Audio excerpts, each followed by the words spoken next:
everybody. So I decided to give this YouTube thing a try.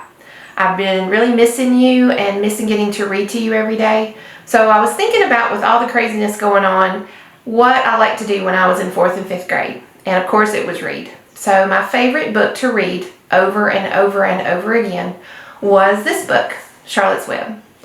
And I remember reading it with my class, but I remember reading it over and over just because it was fun and it was great to imagine what was going on. I'm sure you've seen the movies now, but I still think the books are better. So I'd like for us to start the book today. We're going to be reading about 3 chapters a day each time I post something. So let's give it a try. So this is Charlotte's Web by E.B. White.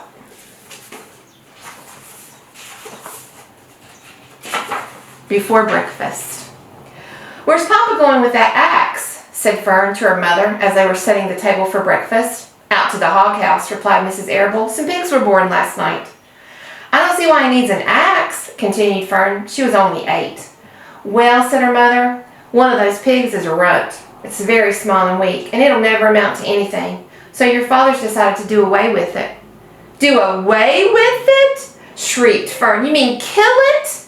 Just because it's smaller than the others?" Miss Arable put a pitcher of cream on the table. "Don't yell at me, Fern," she said. "Your father's right. The pig will probably die anyway." Fern pushed the chair out of the way and ran outdoors. The grass was wet. The earth smelled of springtime. Fern's sneakers were sopping by the time she caught up with her father. "Please don't kill it," she sobbed. "It's unfair."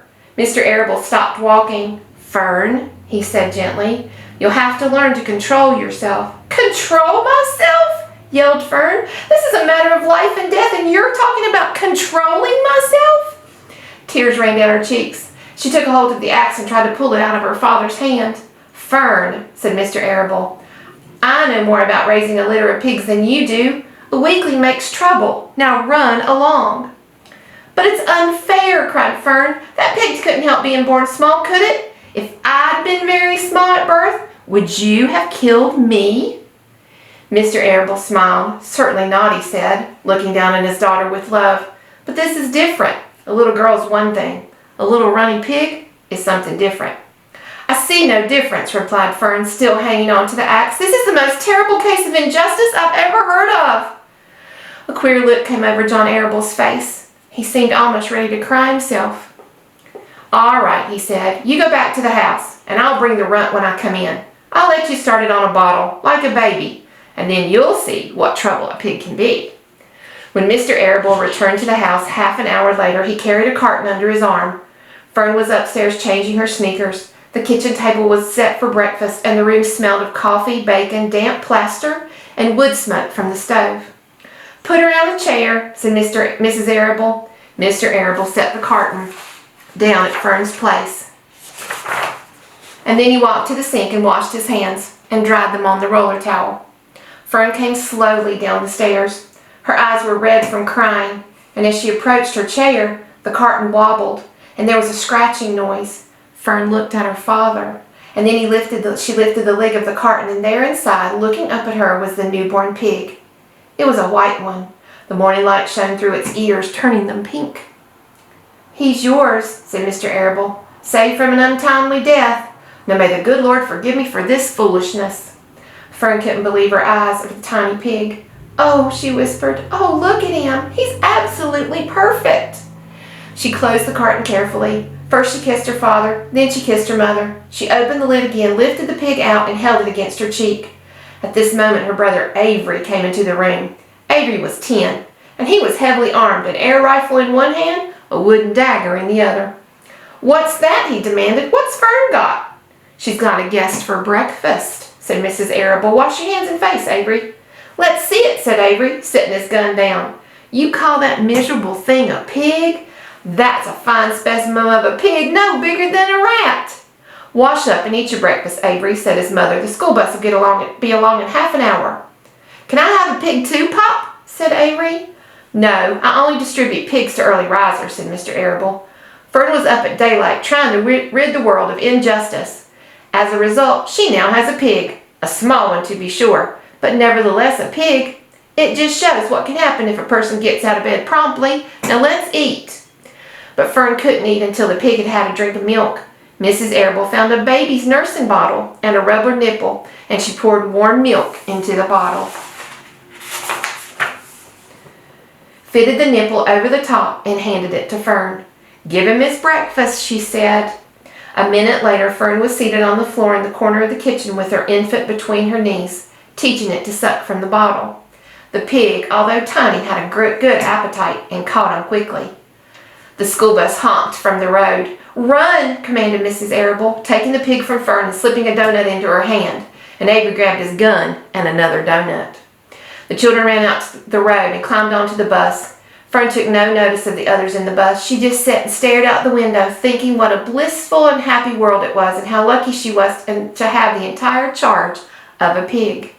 By the time the bus reached school, Fern had named her pig, selecting the most beautiful name she could think of. "Its name is Wilbur," she whispered to herself. She was still thinking about that when the teacher asked Fern, "What's the capital of Pennsylvania?" "Wilbur," replied Fern dreamily. The pupils giggled and Fern blushed. And this is called Wilbur. Fern loved Wilbur more than anything. She loved to stroke him and feed him and put him to bed, and every morning as soon as she got up, she warmed his milk, tied a bib on, and held the bottle for him. Every afternoon when the school bus stopped in front of the house, she jumped out and ran to the kitchen to fix another bottle for him. She fed him again at supper time and again just before going to bed. Mrs. Arable gave him a feeding around noontime each day when Fern was away at school. Wilbur loved his milk, and he never was happier than when Fern was warming up a bottle for him. He would stand and gaze at her with loving eyes. For the first few days of life, Wilbur was allowed to live in the box near the stove in the kitchen. Then when Mrs. Arable complained, he was moved to a bigger box in the woodshed. And at 2 weeks of age, he was moved outdoors. It was apple blossom time, and the days were getting warmer. So Mr. Arable fixed a small yard specially for Wilbur under the apple tree and gave him a large wooden box full of straw with a doorway cut in it so he could walk in and out as he pleased. "Won't he be cold at night?" said Fern. "No," said her father. "You watch and see what he does." Carrying a bottle of milk, Fern sat down under the apple tree inside the yard. Wilbur ran to her, and she held the bottle for him while he sucked. When he'd finished the last drop, he grunted and walked sleepily into the box. Fern peered through the door. Wilbur was poking the straw with his snout, and in a short time he dug a tunnel in the straw. He climbed into the tunnel and disappeared from sight, completely covered with straw. Fern was enchanted. It relieved her mind to know that her baby would sleep covered up and would stay warm. Every morning after breakfast, Wilbur walked out to the road with Fern and waited for her till the bus came. She would wave goodbye to him, and he would stand and watch the bus until it vanished around the turn. While Fern was at school, Wilbur was shut up inside his yard. Just as soon as she got home in the afternoon, she would take him out, and he would follow her around the place. If she went into the house, Wilbur went in too. If she went upstairs, Wilbur would wait at the bottom step until she came back down again. If she took her doll for a walk in the carriage, Wilbur followed along. Sometimes on these journeys, Wilbur would get tired, and Fern would pick him up and put him in the carriage alongside the doll. He liked this. And if he was very tired, he'd close his eyes and go to sleep under the doll's blanket. He looked cute when his eyes were closed because the lashes were so long. And the doll would close her eyes too, and Fern would wheel the carriage very slowly and smoothly so as to not to wake her infants. One afternoon, Fern and Avery were out in bathing suits. Put on their bathing suits and went out to a brook for a swim. Wilbur tagged along in Fern's heels. When she waded into the brook, Wilbur waded in too. He found the water quite cold, too cold for his liking. So while the children swam and played and splashed water at each other, Wilbur amused himself in the mud alongside of the brook, where it was warm and moist and delightfully sticky and oozy. Every day was a happy day, and every night was peaceful. Wilbur was what farmers called a spring pig, which simply means he was born in the springtime. When he was 5 weeks old, Mr. Arable said he was now big enough to sell and would have to be sold. Fern broke down and wept, but her father was firm about it. Wilbur's appetite had increased, and he was beginning to eat scraps of food in addition to milk. Mr. Arable was not willing to provide for him any longer. He'd already sold Wilbur's 10 brothers and sisters. "He's got to go, Fern," he said. "You've had your fun raising a baby pig, but Wilbur's not a baby any longer. He's got to be sold." "Call up the Zuckermans," suggested Mrs. Arable to Fern. "Your Uncle Homer sometimes raises a pig, and if Wilbur goes there to live, you can walk down the road and visit him as often as you like." "How much money should I ask for him?" Fern wanted to know. "Well," said her father, "he's a runt. Tell your Uncle Homer you've got a pig you'll sell for $6 and see what he says." It was soon arranged. Fern phoned and got her Aunt Edith, and her Aunt Edith hollered for Uncle Homer. Uncle Homer came in from the barn and talked to Fern. When he heard that the price was only $6, he said he'd buy that pig. Next day, Wilbur was taken from his home under the apple tree and went to live in the manure pile in the cellar of Zuckerman's barn. Now, this next chapter is my favorite chapter in the whole book. So I want you to visualize it as I'm reading. The barn was very large, and it was very old, and it smelled of hay and smelled of manure. It smelled of the perspiration of tired horses and the wonderful sweet breath of patient cows. It often had a sort of peaceful smell, as though nothing bad could ever happen again in the world. It smelled of grain and of harness dressing and of axle grease and rubber boots and new rope. And whenever the cat was given a fish head to eat, the barn would smell of fish. But mostly it smelled of hay, for there was always hay in the great loft overhead, and there was always hay being pitched down to the cows and the horses and the sheep.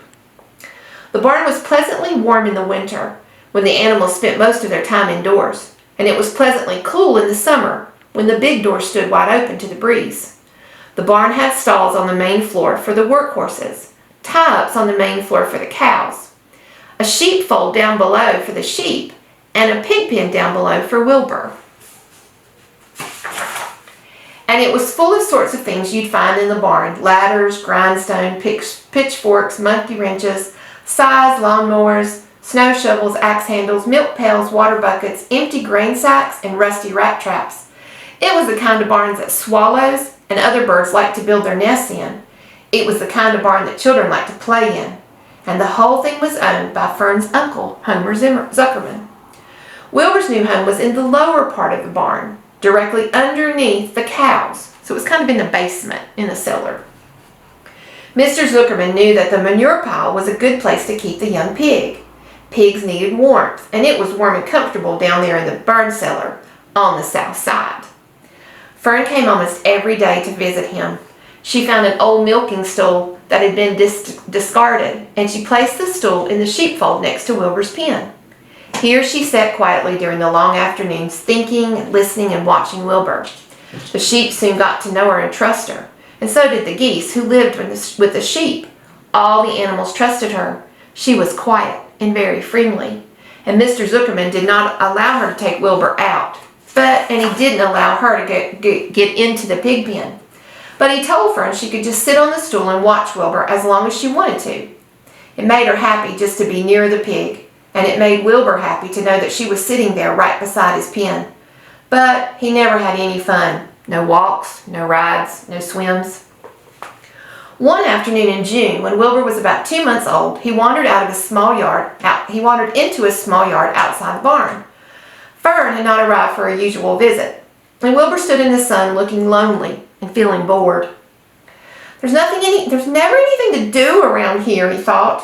He walked slowly to his food trough and sniffed to see if anything had been overlooked at lunch. He found a small strip of potato skin and ate it. His back itched, so he leaned against the fence and rubbed against the boards. He got tired of this, and he walked indoors, climbed on top of the manure pile, and sat down. He didn't feel like going to sleep. He didn't feel like digging. He was tired of standing still and tired of lying down.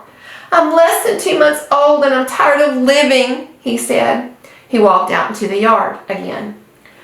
"When I'm out," he said, "there's nowhere to go but in. And when I'm indoors, there's nowhere to go but out in the yard."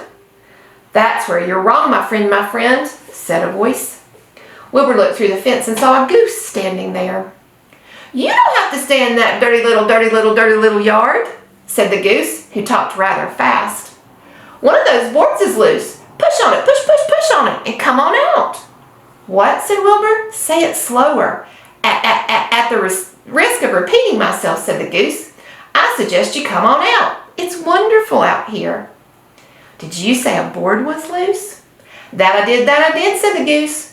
Wilbur walked to the fence and saw the goose was right. One board was loose. He put his head down, shut his eyes, and pushed. The board gave way, and in a moment he had squeezed through the fence and was standing in the long grass outside his yard. The goose chuckled. "How does it feel to be free?" she asked. "I like it," said Wilbur. "That is, I guess I like it." Actually, Wilbur felt strange to be outside his fence, but nothing between him and the big world. "Where do you think I'd better go?" "Go anywhere you like," said the goose. "Go down through the orchard, root up the sod, go down in the garden, dig up the radishes, root everything up, eat grass, look at corn, look for corn. Look for oats, run them over, skip and dance, jump and prance, go down to the orchard, stroll the woods. The world's a wonderful place when you're young." "I can see that," said Wilbur. He gave a jump in the air, twirled, ran a few steps, stopped, looked all around, sniffed the smells of the afternoon, and set off walking through the orchard. Pausing in the shade of an apple tree, he put his strong snout into the ground and began pushing and digging and rooting. He felt very happy. He'd plowed up quite a piece of ground before anyone noticed him. Mrs. Zuckerman was the first to see him. She saw him from the kitchen window, and she immediately shouted for the men. "Homer!" she cried. "Pigs out! Lurvy, pigs out! Homer, Lurvy, pigs out! He's down there under the apple tree." "Now the trouble starts," thought Wilbur. "Now I'll catch it."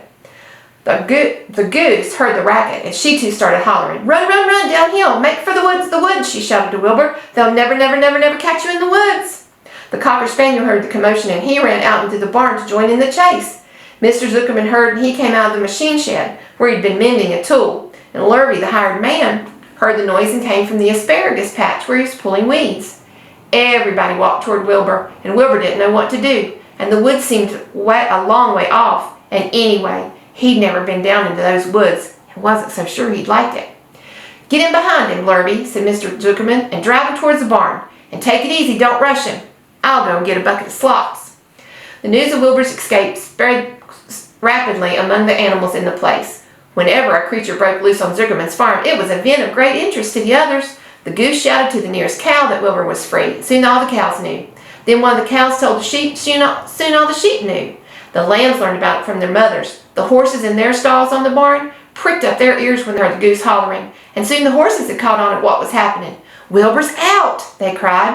Every animal stirred and lifted its head and became excited to know that one of his friends had got free and was no longer pinned up or tied fast. Wilbur didn't know what to do or which way to run. It seemed as though everybody was after him. If this is what it's like to be free, he thought, "I believe I'd rather be pinned up in my own yard." The cocker spaniel was sneaking up on him from one side. Lurvy, the hired hand, was sneaking up him from the other side. Mrs. Zuckerman stood ready to head him off if he started towards the garden. And now Mr. Zuckerman was coming towards him carrying a pail. "This is really awful," thought Wilbur. "Why doesn't Fern come?" And he began to cry.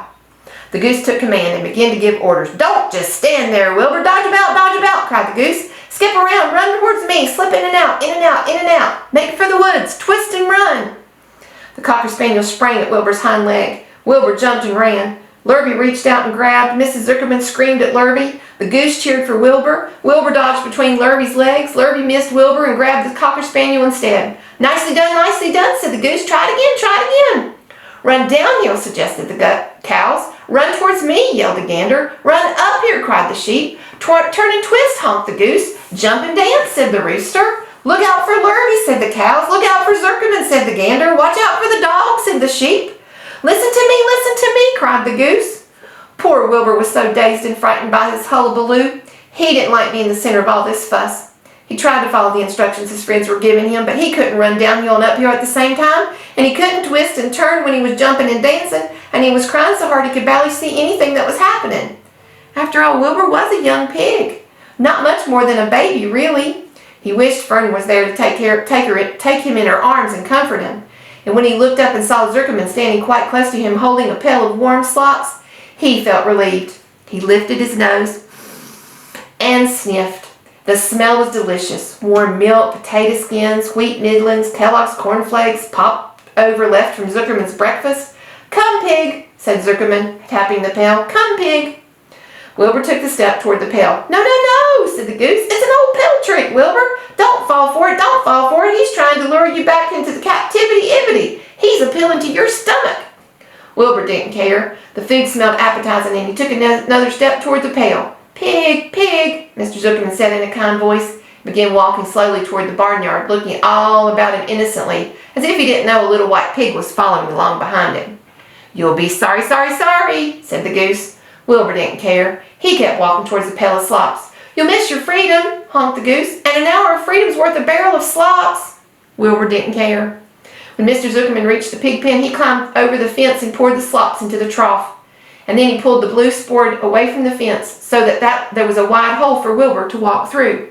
Reconsider, reconsider, cried the goose. Wilbur paid no attention. He stepped through the fence into the yard. He walked to the trough and took a long drink of slops, sucking in the milk hungrily and chewing the pop over. It was good to be home again. While Wilbur ate, Lurvy fetched a hammer and some 8-penny nails and nailed the board back in place. Then he and Mr. Zuckerman leaned lazily on the fence, and Mr. Zuckerman scratched Wilbur's back with a stick. He's quite a pig, said Lurvy. Yes, he'll make a good pig, said Mr. Zuckerman. Wilbur heard those words of praise, and he felt the warm milk inside his stomach. He felt the pleasant rubbing of the stick on his itchy back.